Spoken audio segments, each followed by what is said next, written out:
Hello, everyone. Thank you so much for joining us today. I'm Joy Marshall. I'm the Lane County Director of Stand for Children, and we are really happy to have all of you here today. We appreciate your staying home and staying safe. Obviously, we have never done Beat the Odds virtually before, so thank you for jumping in with us and being willing to try this. We're excited to try something new online, and please say hello in the chat window and take advantage of the online format. We are going to be honoring 4 great local high school seniors with college scholarships tonight, the Beat the Odds 2020 Scholarship Awards. And we're also going to be hearing from some really special guests in our community, all in 1 hour. And obviously, this is a very different format. I'm sure a lot of people who are listening have attended the Beat the Odds banquet before. We usually do a great banquet at the University of Oregon Alumni Center where we have dinner and celebration and wine and friends, and we honor these 4 great students. It's a great party, right? This year, it is different. This is a very different year for all of us and a worrisome time for our children and our community, our economy, and really our world. Children all over the world are going to be affected by this pandemic. And I have to say, this is not the only crisis that is standing and looking at us right now and demanding that we say something, and that is the crisis of racial injustice. It's demanding us to speak and demanding us to take action. Of course, this is not a new problem. America was built on racial inequality, on racism. But this does not have to be our children's fate. This does not have to be the fate of our country if we commit to taking action. We have all seen the videos of the police brutality, but we've all seen also the people standing up and marching in solidarity and marching for justice. I'll bet a lot of you who are listening today have been in those walks speaking up for justice. We're here because we care about justice for children and the next generation, and we are building a movement. We're building a better future, and thanks for being a part of that. And our schools are committed to taking care of the future and building that better future for our children. In this pandemic, all of a sudden, our schools had to pivot, and they had to, I think a lot of us know this, but they had to pack and distribute hundreds of thousands of meals to children in need all over this state. And they had to get thousands of computers and Wi-Fi hotspots out to children so that they had a chance to have an education. And teachers, I know there's teachers who are listening right now, and I've spoken with a lot of you. Teachers had to pivot almost overnight and become online teachers and put your classes and teach via computer. That has not been easy.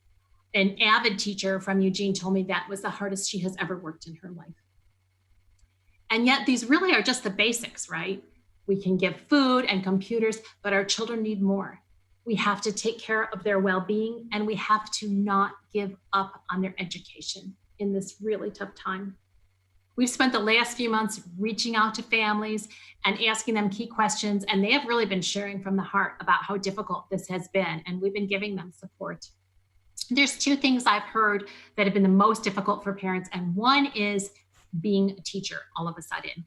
People weren't trained to be teachers. I have a friend in Springfield who has 4 students at home. She's trying to be their teacher.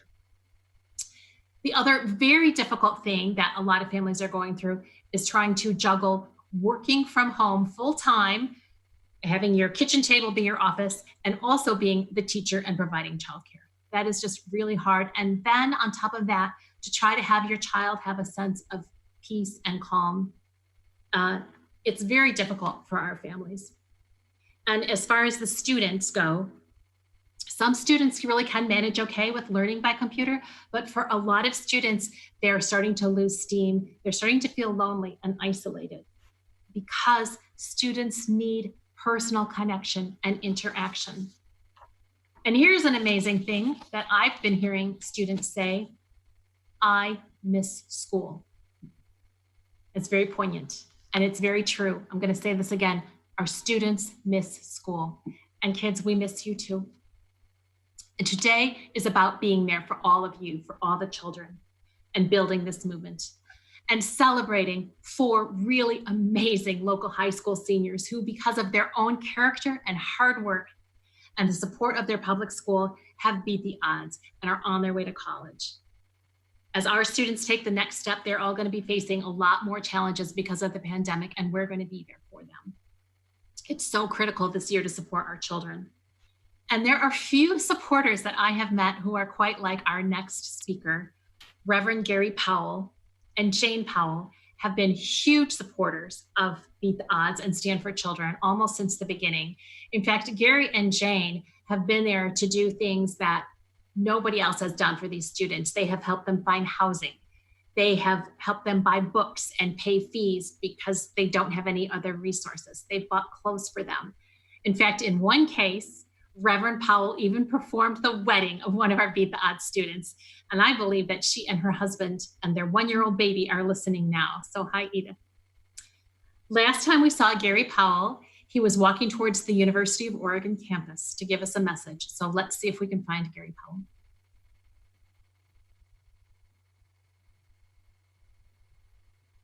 Hello, I'm Dr. Gary Powell. My wife and I have been longtime supporters of Beat the Odds, but along the way, we've also become cheerleaders for many of our scholarship recipients, walking alongside them as they pursue their dream of a college education and a better life. I'm standing today on the campus of the University of Oregon. In fact, many of you have probably stood in this very spot, and you know that it is normally humming with energy and activity, full of students headed to class, young people who are excited about their future. But today, this place is almost desolate, as students and faculty alike have been confined largely to home by a virus that has disrupted education across our state and around the world. So much has changed in a few short months, but what hasn't changed are the hopes and dreams of our young people, including 2 of this year's Beat the Odds scholars who will be attending the U of O this coming fall. And while we can't guarantee exactly what their experience will be, we can give them the confidence that they will have the resources and support they need to succeed in college. When you support Beat the Odds, you are sending a message to these young people that their hard work matters, that their education matters, that they matter. That's the message we hope they will carry with them when they step onto this campus or whatever campus they will be on next year. Thank you, Gary Powell. You are awesome. Thank you for doing whatever it takes for our Beat the Odds students.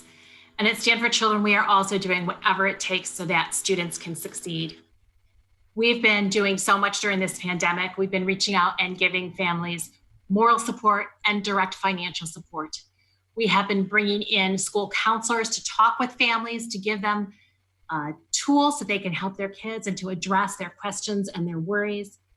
We have been sharing mental health resources and education resources.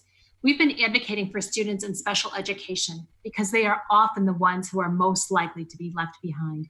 We are there for the kids, and we have hope. We're building the future. This work is as important as ever. So thanks to all of you. Thanks for being here, because you're here because you also care about the future. And before we meet our amazing scholars, I know that's always what people are excited to do, is to meet the students who won the scholarships. But we also have some really special guests, including the National School Superintendent of the Year to meet. I promise you'll be inspired. If anyone is just joining us now, you are warmly welcome. Thanks for being here. I'm Joy Marshall with Stand for Children. And in this age of the pandemic and with the recent racial injustice, this is such a difficult time for everyone. And we're here to show children we're still here for you, and we are going to help you get through this. This is also a fundraiser to fund this important work. And I want to take a minute and thank the people who've really stepped up and been generous so that we can do this work. And the first thanks has got to go to the Renaissance Foundation. The Renaissance Foundation underwrites all of the scholarships for our students, and that's $4,000 a year for the 4 years that they're in college. So they each get a $16,000 scholarship from the Renaissance Foundation. And that's not all. They also support the scholarships for all of our Portland Beat the Odds scholars. What that means is that every year there's 20 Oregon kids going to college because of the Renaissance Foundation. So thank you. I also want to recognize our local silver level sponsors. We love you and really appreciate you, just local people who care so much about the community. First is Palo Alto Software. A lot of you know them. They have an office downtown and they always support schools. They support career and technical education, computer science education, and STEM education, and Stand for Children. Thank you, Palo Alto Software. They've been with us for 8 years. I also really want to thank Chambers Construction. They are a real local institution. You know, back in the early times before COVID, I used to drive to work and I would pass the new Civic Stadium every day and see that wonderful new kids sports center coming up with the soccer fields and the kids sports office. And that is Chambers Construction, who is partnering with us to make that happen, as they do so many things in the community. So thank you, Chambers Construction. I also really want to thank our bronze sponsors, who are also local businesses who care so much about the community and really give back. First, Pivot Architecture. They are a repeat sponsor. Thank you, Pivot Architecture. Same with Timber Products. Thank you so much for coming back, Timber Products. And Concentric Sky. Concentric Sky is a long-term supporter. Thanks to all of you. I also really want to acknowledge the First Congregational Church of Eugene. For 9 years, congregants have been coming together to be a supporter of Beat the Odds. So thanks, First Congregational Church. Thank you to Eugene School District 4J, who is stepping up for us and for all kids. And the same for the Eugene Education Foundation. Thank you for all you do for our kids.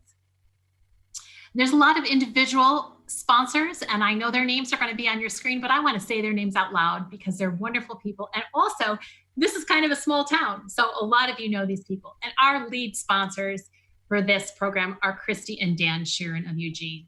Incredibly generous people. Thank you, Christy and Dan. And thank you to all the individuals who every year step up and say, we're going to be here for kids. I want to thank Samantha Bronner, Doug and Linda Carnine, Sarah Case, Reverend Gary and Jane Powell. I think he's leaving U of O now, walking home. Cindy Rowe, George Russell, the former superintendent of Eugene Schools, Jim Torrey, Malagra Tyler, Tammy Young. And I want to shout out a special person who has been a Beat the Odds sponsor for the entire time we've been here, for a whole decade, and that is Phyllis Haddix. Thank you, Phyllis.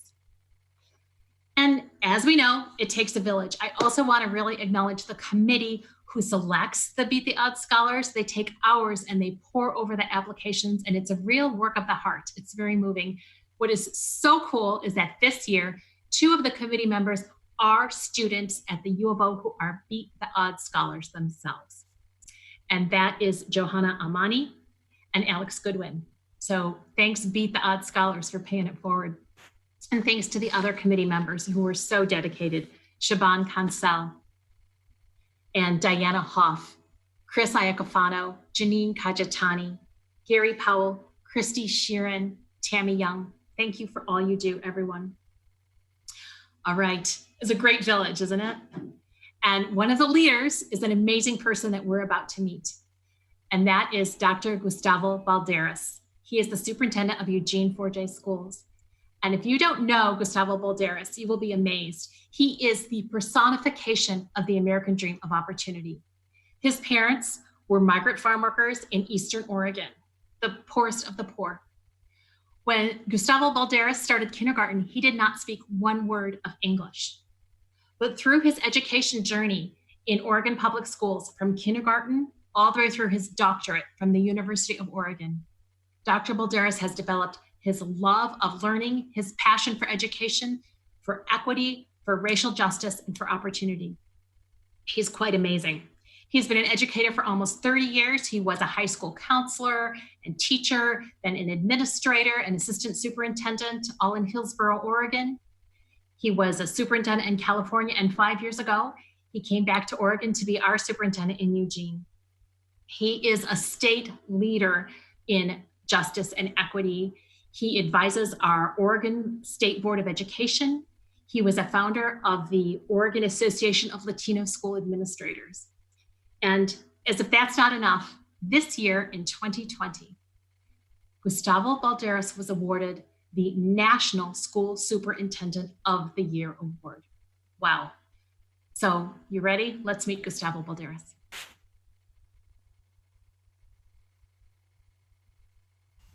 Good evening. I'm Dr. Gustavo Valderas, Superintendent of the Eugene School District 4J. Thank you, Joy, for your kind words, and thank you for supporting me and our school district during my tenure. It's great to see all of you here tonight. I've gone to the Beat the Odds dinner for years, and I've seen many of you there. It's an inspiration for all. I'm glad that we're not letting this pandemic keep us apart tonight. I've been a superintendent of the Eugene School District for 5 years, and I've been an educator for almost 30. In all those years, we have not seen anything like this in our country. The pandemic and the closing of our school buildings this spring will have an impact on our kids for years to come. Families and teachers are stepping up in unbelievable ways. They're spending hours supporting individual kids, learning new technologies and new ways of teaching and learning, and trying to keep every child feeling safe and secure. But we know that this upheaval is experienced differently by different kids and families. Some have the resources, the resiliency, and ability to do the work, to carry on, and to keep up with their classes. However, for many, that's almost impossible. The family may be in turmoil, the parents may have lost their jobs, the family may not speak English. Their children may have learning disabilities, or they may not have the technical skills to support. These kids are still our future. We'll be there in the fall to pick them up, to give them emotional support, and as much as possible to catch them up where they have fallen behind. We cannot let this pandemic be the end of their opportunity. Tonight, I'm proposing to you, let's come together as a community and say that we will not let this happen. We will not forget these kids. We will not let their dreams die. Schools cannot do it alone. We need our community for support. That's why I'm here tonight, and why I urge you to support all our kids and to support Stand for Children. They have done so much for our community's children in the years that I have been here. They are a voice of equity, and they listen and do what's right. I am grateful for their help supporting our Double School Mentor Program, organizing the volunteers to help pass our school bonds and operating levies, and giving parents and students a voice in Salem every year. We love the Beat the Odds scholarships that have helped almost 30 local students go to college. Our children need us now more than ever. Every one of us can help, and they're going to tell us how. Thank you, Dr. Valderas. Thank you for your lifelong commitment for every child to get a good public education and good opportunity. And now, here's the moment a lot of you have been waiting for. We're going to meet some of our scholars. 2 of our 4 scholarship winners who have overcome great odds and through their own work have won the Beat the Odds scholarship. So the way it works is each student will first share their personal story, very powerful story, and then by Zoom, they're going to tell us a little bit about what the scholarship means to them. Our first student is an amazing young woman from Churchill High School in Eugene.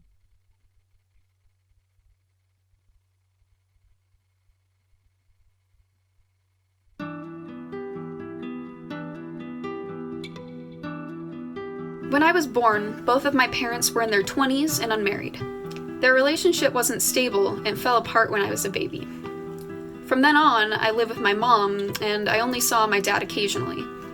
It was difficult being raised by a single parent who struggles with alcohol abuse. My mom has always tried very hard for me, but wounds don't disappear when you have a child. This was my first introduction to mental illness, but not my last. In 3rd grade, I realized I was different from the other kids, and I started experiencing debilitating bouts of depression and anxiety. I struggled for years until I finally found therapy when I was in high school. I was diagnosed with dysthymia, generalized anxiety disorder, and ADHD. I realized how much unnecessary stress I had been putting on myself, and I stopped criticizing myself and began to accept myself for who I am. Because of the struggles I've had and seen, I am determined to study psychological science and educate others on the complexity of mental illness. When I think about my story, I think about how mental illness can really be one of the biggest obstacles in the way of someone really achieving their dreams and getting the education that they need to achieve their dreams. And putting yourself out there is something that's very difficult to do. I'm very glad that I took the opportunity to apply for this scholarship and other scholarships, and that I pushed myself. You know, if there's anyone out there that is feeling that, I'd say, you know, I let this be the sign that you need to push yourself and to do something that you didn't think would be possible. College is like $30,000 per year. And so just thinking like, I know I want to go to college, but I don't want to come out in like just huge debt. So I think having this scholarship has helped me take that burden off. I know that if I can't work, that's going to be okay, and I'll be able to get through it.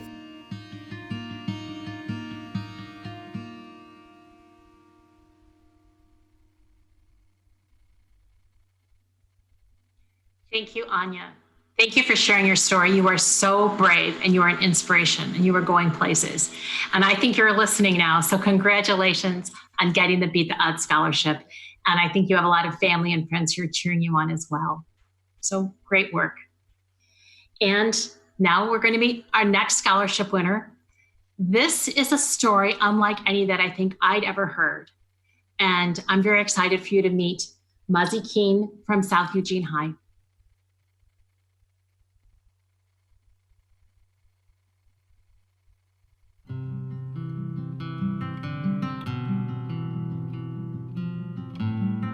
My life as an Asian woman is always an adventure, never boring. I came to the United States 4 years ago from Thailand. Here, I feel different from others in many ways. My language barrier, because English is my second language, my cultural differences, and my living situation. I decided to leave my home due to family difficulties, and that made me homeless for a while until I became emancipated when I was 17. But today, I'm living with my former teacher, Tamara Torrance. Although I have faced a lot of challenges in my life, these events has formed me to become a stronger person today. From a shy Asian little girl who always got judged to a confident woman who stand up for myself and for others, I start joining cheer and become a coordinator for an ICE club, a club that represents people of color in my school. I also started my own catering services to help funding with my essential needs, and it was eye-opening for me to see that people are loving my food and knowing that they're supporting me. I always surround myself with food since I was a kid, and it's always going to be a part of me no matter what. Knowing that I have to draw my own path from now on, it's kind of scary, but with help from others, I don't feel alone anymore.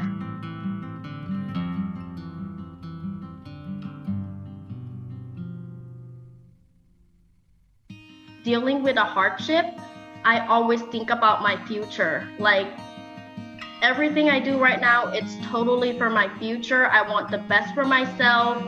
And to the people that have dealing with the hard time or hardship, it might seem the end of the world right now. It might seem that you're stuck.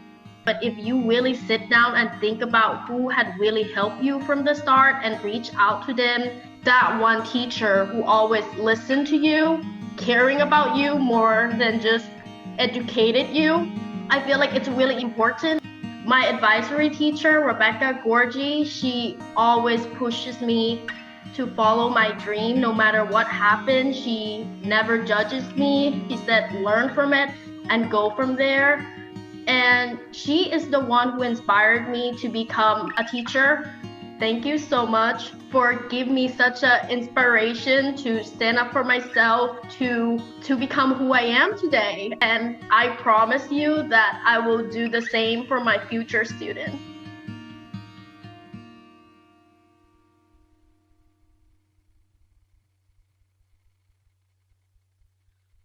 Wow, how about that?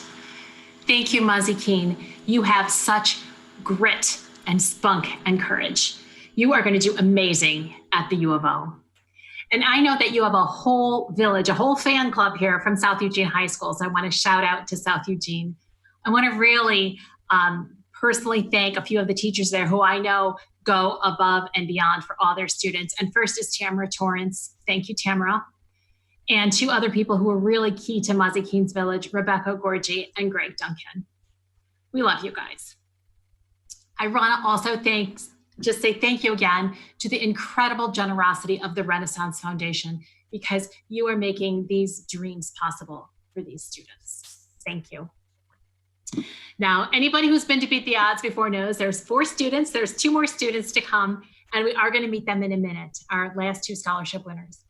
But first, we really want to take a step back and center ourselves and recommit ourselves to the important work that we do. And to do that, we're going to go to the source. We're going to go to the Oregon Stand for Children Executive Director, Toya Fick. A lot of you know our director, Toya, and you know that she is one of the most effective fighters for education and racial justice and opportunity for kids of anybody in this state. You know, Toya herself could have been a Beat the Odds scholar because she grew up in very deep poverty and went to poor public schools until a teacher really saw her potential and helped turn her life around. And she was the first in her extended family to go to college. And not just any college, she went to the University of Chicago. She has built a remarkable career. She was a middle school science teacher in a high poverty middle school. She became an education policy analyst, and she was the education policy staffer for then Senator Hillary Rodham Clinton. Yeah, how about that?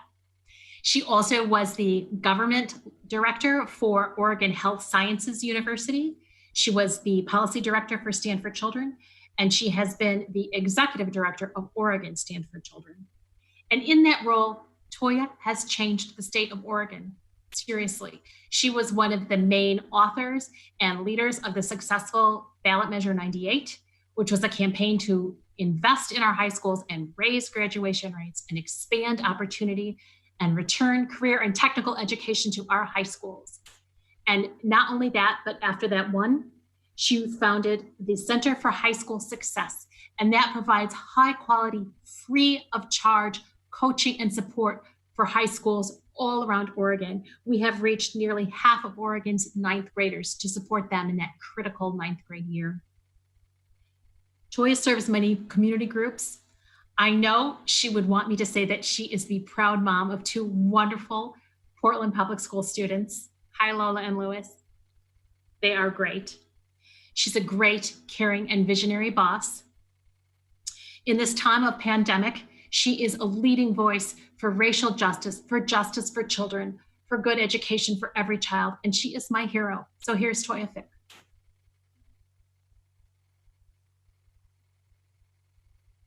Hello everyone, I'm Toya Fick, and I've had the honor of serving as the Oregon Executive Director of Stand for Children for the last 6 years. Thank you so much for joining us today.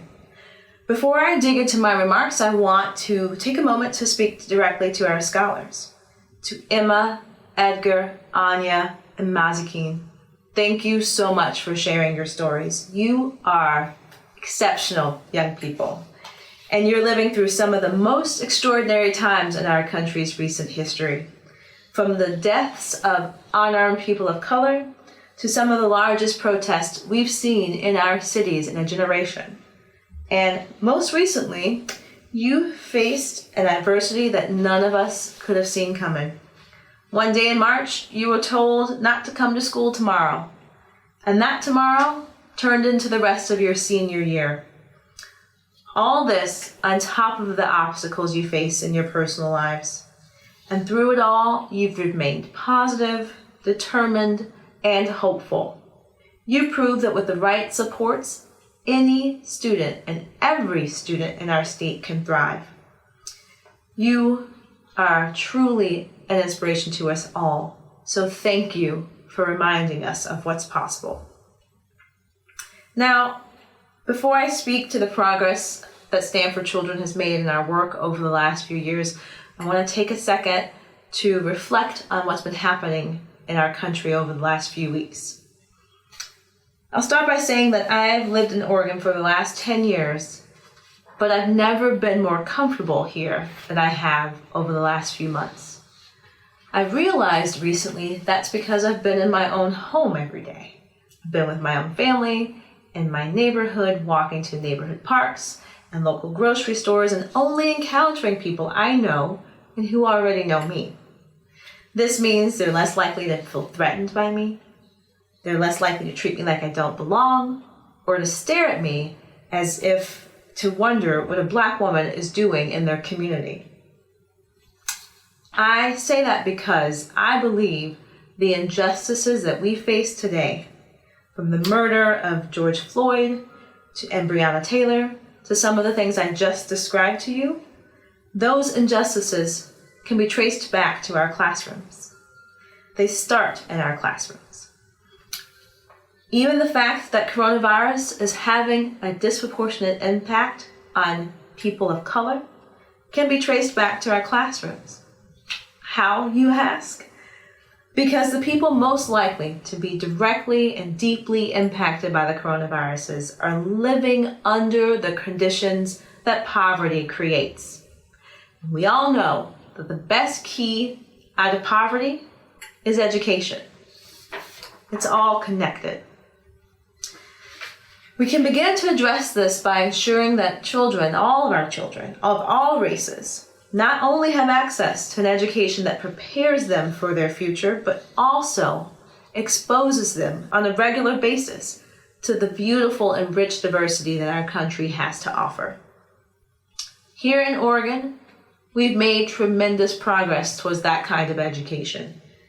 As many of you know, STAND has worked to provide resources, supports, and programs that help prepare all students, no matter their race, where they live, how much money their parents have, their immigration status, or first language, for a brighter tomorrow. Together, we've passed and fully funded Measure 98. Because of our work, there are thousands more high school students enrolled in dual credit courses at local community colleges where they can earn college credit for free. And because of our work, literally hundreds of new educators, counselors, and academic coaches have been hired to support students and connect them on a path to their future. And this work has paid off. Just last year, Oregon's high school graduation rates reached an all-time high. We also played a very large role in crafting the Student Success Act, securing Oregon's biggest investment in K-12 education ever. Sadly, the coronavirus has changed the funding picture, and now our path towards racial equity in education is facing roadblocks. A few weeks ago, we learned that there is a $2.7 billion hole in the state budget that was caused by the disruption in our economy. If nothing changes, that shortfall will create a $490 million shortfall for the state school fund. That could mean more than 4,000 educators could lose their jobs. That's 4,000 educators.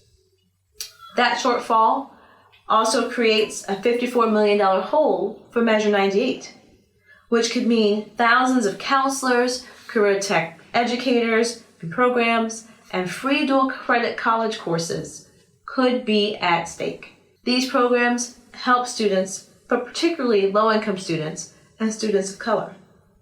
And while our districts have made great progress in hiring an educator workforce that better reflects the diversity of our children, we know from past experiences that the last teachers hired, who many of them are teachers of color, could be the first teachers to receive a pink slip if districts have to make budget cuts.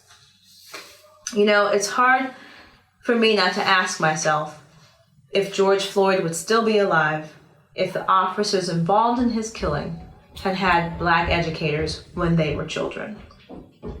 Because again, I believe this is all connected. From policing to education and healthcare, I believe if we treat one system, if we make one of those systems better, the rest will be stronger forward.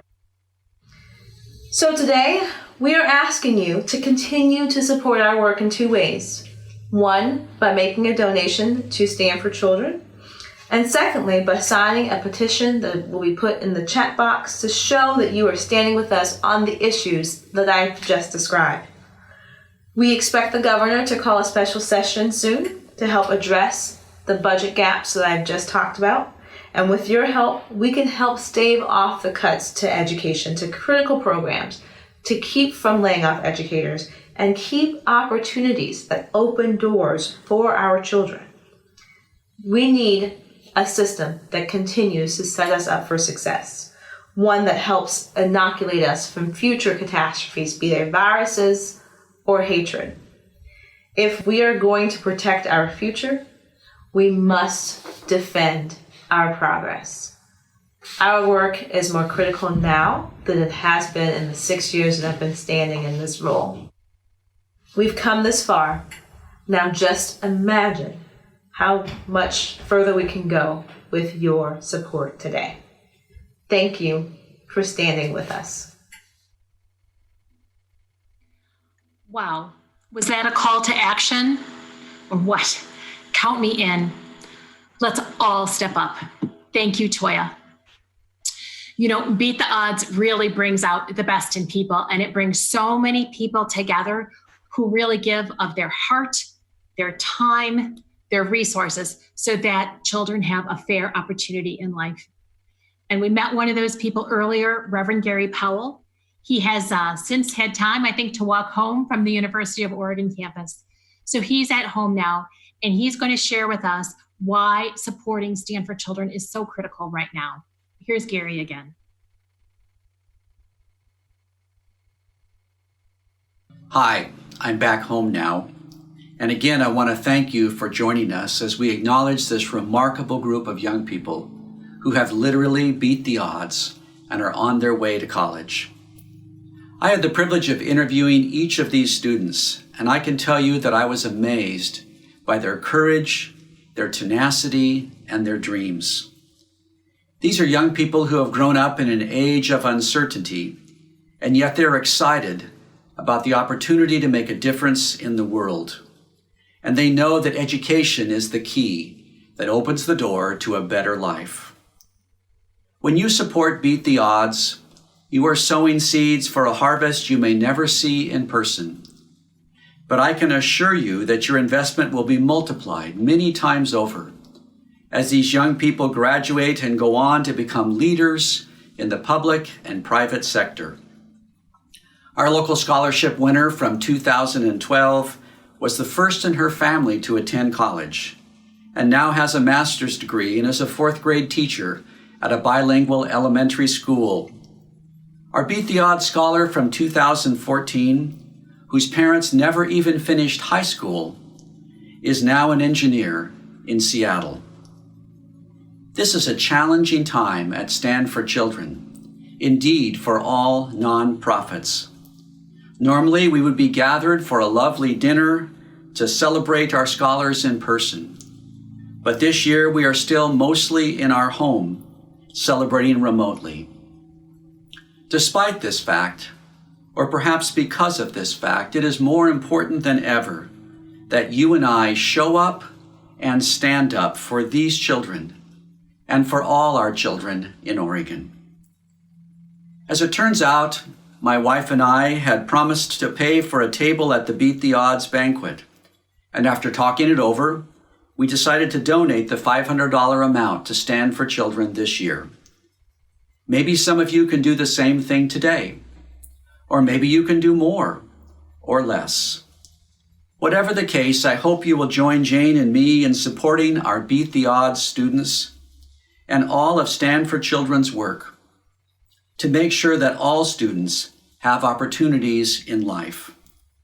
You can make your gift today by simply texting the letters BTO to the number 44321. You will be sent a link where you can select your giving level, and your donation will take just a few seconds. Thank you for supporting Stand for Children in these challenging times. Thank you. Thank you, Gary Powell, for your wisdom and for always stepping up when needed. And now this moment is our special appeal. This is the moment for you to give directly at a dollar amount that is meaningful to you. And here's how this works. It's very simple. Take your cell phone and text BTO for Beat the Odds. Text BTO to the number 44321, and please make your donation. It's so important this year more than ever. We are going through some really important donation levels. The first giving level is at $5,000. And if there's anyone here who can donate $5,000 today, please do so. That is going to be the foundation of our work for the rest of this year to reach out to families and to parents and students with the support that they need. I also, I'm just going to repeat that you just text BTO to the number 44321. Thank you so much. Our next giving level is $2,500. If you could make a gift of $2,500 today, I ask you to text BTO to that number, 44321, and to make your donation. And I want to thank Chambers Construction and Palo Alto Software for giving at that level, $2,500. I will tell you what a donation of that size can do for this work. With $2,500, we can have webinars for parents across the state to give them the support that they need and to tell them about the resources for their children, education resources, mental health resources, and jobs so that their students can get through the summer. With $2,500, we can reach and train and connect parent advocates and students from around the state so that they can talk with the state decision makers. And some, I think, are listening on this call right now. Because those state decision makers are going to set the level of school funding and school policy for the next year to come. And they need to hear from these voices. They need to hear from the parents and students who often are marginalized. I was talking with my brother today and I said, should I share this? And he said, yes.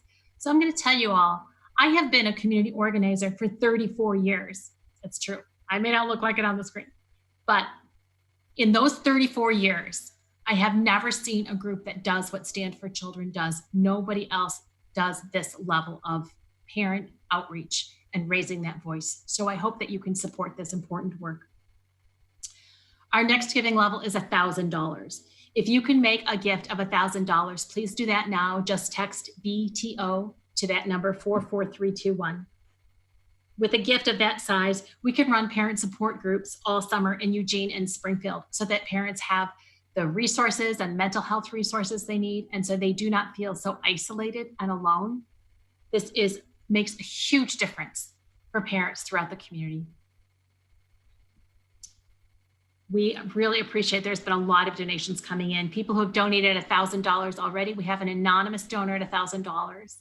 Thank you to that person. Timber Products, Pivot Architecture, Jim Torrey, Gary Powell giving twice, $2,000. And Eric Vos, thank you all so much. And Eric Vos is donating again as well. Thank you for your support at that level. Our next giving level is $500. And if you are able to make a donation of $500, that's so important for this work. I'll tell you what $500 can do. It can help us connect with families all across this community throughout the summer and give them that support that they need. It can help us continue this critical work that nobody else is doing. And I want to thank the $500 donors, the 4J School District, Tammy Young, George Russell, Doug and Linda Carnine, Anne Marie Levis, the First Congregational Church, Eugene Education Foundation, Gary Powell giving again, Phyllis Haddocks, George Russell giving another $500 again. Thank you, George Russell.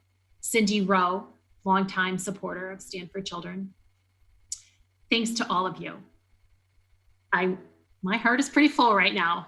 This is pretty amazing. I'm not going to cry though, not yet. All right, and if I moved too quickly past a giving number, please feel free to give an amount of whatever you can afford, whatever speaks to you right now. And you can do that online at any amount. You can do that with that text to BTO with your cell phone. Now we have another pretty special opportunity. This is a way to make $250 into $10,000 to do this important work. And here's how. Christy and Dan Sheeran of Eugene have given us a matching challenge grant. Thank you for your incredible generosity, Christy and Dan. They will donate $5,000 if we can match that. So here's what we need to do. We need to have 20 people give $250. So if you can give in that amount, please do that now. If we get 20 donors, they will match that and it will become $10,000 for this really critical work. And I see a lot of people who have stepped up to give that $250. Thank you so much, Samantha Bronner, Malagra Tyler, Danny Crowley. We have a special VIP here, State Labor Commissioner Val Hoyle. A lot of us in Eugene know and love Val, and she has helped donate towards this match. Thank you, Val. Dave Bakke, thank you, Dave. Raquel Hecht, Samantha Bronner gave again. Ann Burgess, Christina Payne, thank you, Christina. Tamara Torrance, our awesome teacher, thank you so much. We also have $250 donations from Chris Edwards. A lot of you know Chris Edwards, former state senator. Judy Newman on the school board. Steve Marshall, thank you so much. And so I hope people can keep giving another anonymous donation. We're almost at the match. We actually only need 5 more donations. And I see that Diana Hoff, thank you so much, Diana, and another anonymous donation. We need 4 more $250 donations, and then we will turn that into $10,000 to do this really important work and outreach, especially in this time. So I hope that 4 more people can do that. While you are doing that, I am going to go on to the next level, and that is $100. And if you're able to give a donation of $100, we really, really appreciate you. So please give that text. Eric Vos donated again, the $250. Permita Bacher, our Stand for Children leader in Springfield, thank you very much. We are almost at our match. And we are doing the $100 level as well. So please, with your phone, you can text BTO to that number, 44321, and you can make a donation. You can cheer on our donors today in the chat box. I'm going to thank some of the $100 donors, Lisa Watson, Parasa Chanrani, Barbara Marshall. I just want to say that my brothers and sister are listening in, and my in-laws, and my husband, and my daughters, and my son-in-law, and I love you all. Thanks just for being part of this village. Brenda Kaminui, thank you. Jennifer Duncan, Todd Mann from Springfield, thank you. Pat Farr, our county commissioner, thank you. Melanie Ocampo, $200, thank you, Melanie. Alicia Hayes, thank you so much. Steve Shane, thank you, Steve. This is, I think, the longest distance donation. It's from New Jersey, so let's see if we can beat that. Rebecca Gorgie, our teacher, thank you. Larry Banks, Kim Parzahowski, thank you, Kim. Ashley Espinosa, gracias, thank you. Kari Parsons, Al Euler from Massachusetts, I don't know which is farther, Massachusetts or New Jersey, thank you. Sabrina Parsons, again, donating from Palo Alto Software. Jackie Euler, Reese Brennan, thank you. Jennifer Geller, $200. Kelly Kennedy, $100. Emily Fawn, thank you so much. And we have met our match. Tammy Young and Karis McGahee have donated $250, each of them. We are at our $5,000 match, which is now $10,000. So we can look at what that does for our, and Bob Bueller is giving again, thank you. We can look at what that does for our goal, but it's so important. This is really, really moving. Thank you all so much. And thank you to other donors, Mary Elizabeth and Jesse Ayala, and Janine Kajitani, John Marshall, Jane Atoli, Terry Monroe, Marty Wilde, Christina Wood, some anonymous donors, Ann Marcotti, Edith Gomez, thank you, Claire Marshall, Laura Dayhill, Catherine Ward, Tara Sloan, Elizabeth Ayakoveta, Brianna Quinn, and I know there's more donations coming. We have to meet our students. We've got to get moving on here. But please, while we're meeting our next 2 scholars, really appreciate it if you can still make donations. And I'm just very touched and very moved by all of your commitment to helping all our children. Many, many thanks. And now take a breath. And we're going to meet our last 2 incredible scholarship winners. Like Anya and Mazi Keen, these 2 students are going to share their personal stories, and then they're going to tell us what it means to receive the scholarship. So our first student is a young man from Churchill High School, Edgar Buendia. Here's Edgar.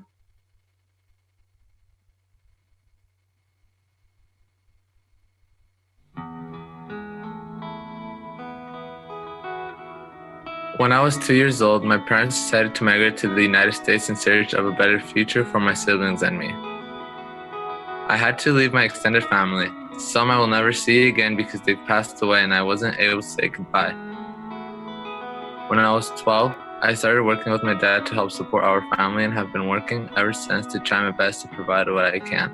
I enjoy working alongside him because of the memories we build, and I know that we have each other's full support. He supports me completely on my goal of studying medicine and becoming a doctor.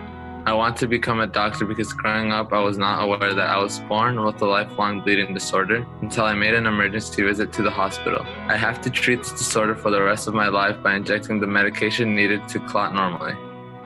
I don't let these struggles bring me down. I use these challenges as motivation to pursue a better life and become a positive role model.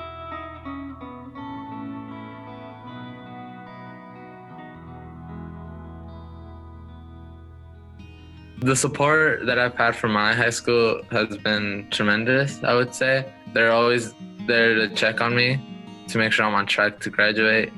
My Ivy teacher, Lisa, she's one of the biggest supporters I've had through these years because she knows the process and she knows our struggles. She's there to motivate us and give us the tools needed so that we can go on to college. She believes in us, and I think that that's what really helps me out. Senior year with COVID, now that it's the whole school year is off and all the events and everything is not what I imagined my senior year would be, I still feel proud of my accomplishments that I've had through these 4 years. I know that I've done what I've had to do and feel accomplished with myself, and my family knows that I've done good, and it shows me that when I become a doctor that I will be needed, because we never know when these things can happen again, and the work that you do in college and med school, it pays off to save people's lives.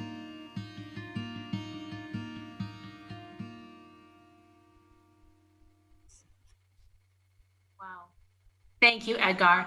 You are such a moral young man and a natural leader. You know, I know yesterday we got to meet your mom over Zoom, and we really can't wait until we can meet your whole family. Everyone is very, very proud of you. Congratulations on your Beat the Odds scholarship, Edgar. Lastly, we have our fourth and final scholarship winner. This is Emma Burleson from Cottage Grove High School.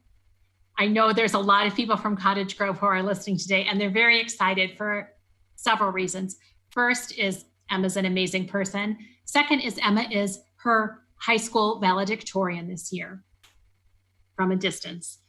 And also, Emma is the very first student from Cottage Grove High School ever to win a Beat the Odds scholarship. So let's meet Emma.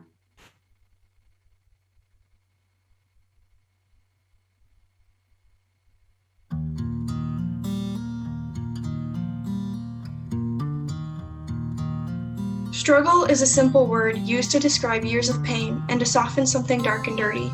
For years, I've struggled with depression. It feels unjust to call it a struggle. We hide behind this single word. We hide the red lines and the empty pill bottles. Eventually, you become numb to all feelings. You move by routine rather than thought. My dad was a drug addict with anger issues. He chose to shoot up instead of reading bedtime stories to his 3 children. So my mom chose to become a single mother despite being legally blind. When I think of my father, I don't recall memories of baseball in the yard or of father-daughter dances. I remember hiding tears and talking as little as possible, lest I say the wrong thing. Even now, with him no longer in my life, I can feel the fear of his anger at the thought of him.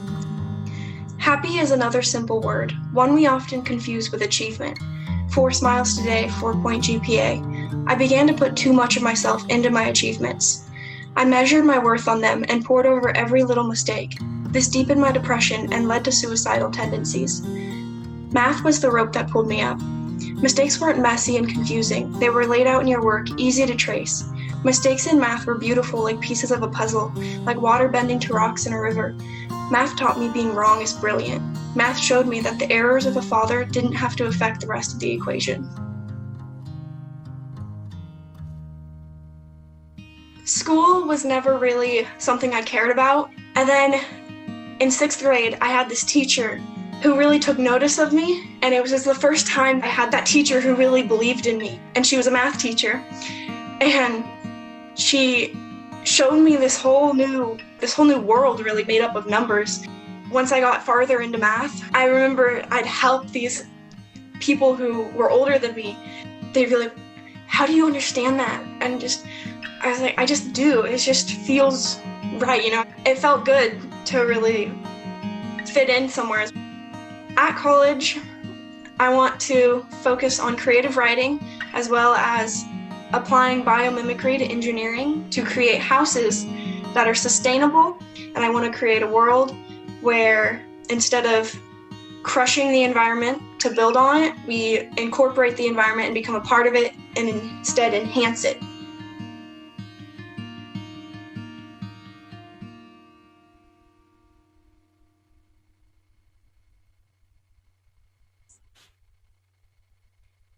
Thank you, Emma. Wow, you're amazing. I'm so excited for your future as you fly off and go off to college. And as I said earlier, I know there's a whole group from Cottage Grove and Cottage Grove High School who are here to cheer you on, including your principal, Kevin Harrington. So go Cottage Grove. This is very exciting. Thanks to all the teachers and staff who have believed in our students and worked so hard for them. I have some more donors to thank as we're getting closer to our goal. Brian Flannery, Jessica Mallorca, Karen Sarno, Ian Bridgman for $500, Jim and Kathy Torrey, another $250, Sharon Posner, $250, Dana Fleming, $250, Tana Bailey, Lola and Louis Fick for $250, Russell Clark, thank you so much, Papa.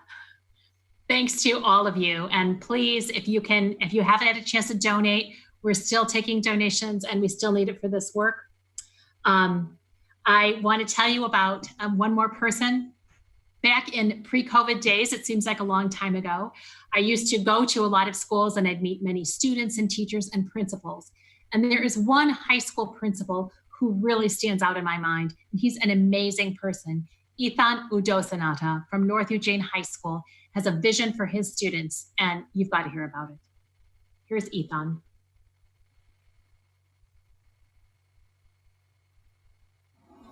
Hello, my name's Ethan Udosanata. I'm glad you're able to join us tonight. I've been principal at North Eugene High School for the last 3 years and worked closely with Stand for Children. North is the lowest income high school in Eugene and had the lowest graduation rate when I started. The school had a lot of challenges, but when I started, we had a vision to make it a school that our students, parents, and teachers could be really proud of. Stand for Children helped us with this vision. First, they brought together a parent group at school.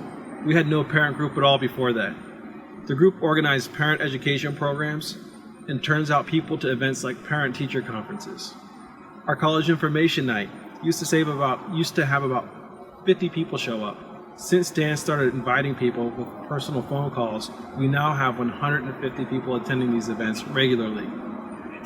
They helped our parents with a voice, and they helped them advocate in Salem and locally for the Student Success Act. They've helped 4 North students with college scholarships of $16,000 each. Probably the most significant thing Stan did with our parents was to help lead a community outreach to pass our school bond measure in 2018. We needed to pass a bond in order to rebuild our aging and cramped building. But a new high school costs $135 million. Passing that kind of tax is going to be a heavy lift. Stand for Children organized door-to-door canvassing all around town, especially in the neighborhood of North Eugene High. I went door-to-door with North Eugene parents, teachers, and students, and we talked to thousands of voters in our community. We passed that bond, and now North is going to get a brand new, modern building. And thanks to Measure 98, written and passed by Stan in 2016, we're going to have a great industry-standard career and technical education program, offering everything from metals to computer programming.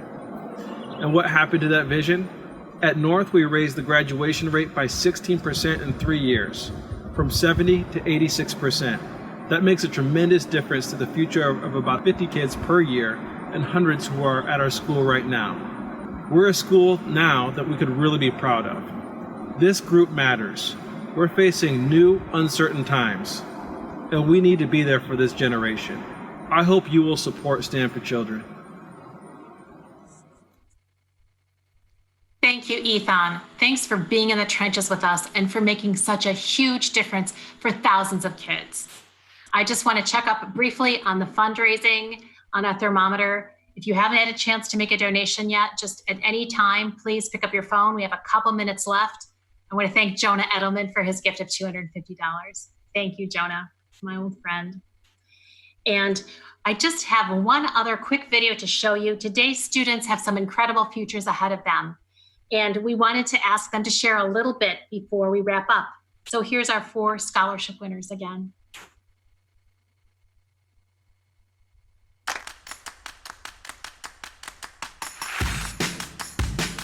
I'm Emma Burleson, and I'm going to be attending Oxford College at Emory University and majoring in engineering and creative writing.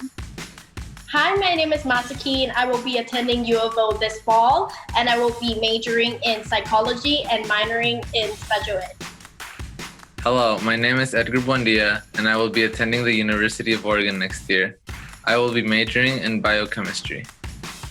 Hey, I'm Anya, and I'll be going to OSU and studying psychology and neuroscience. Thank you, Beat the Odds!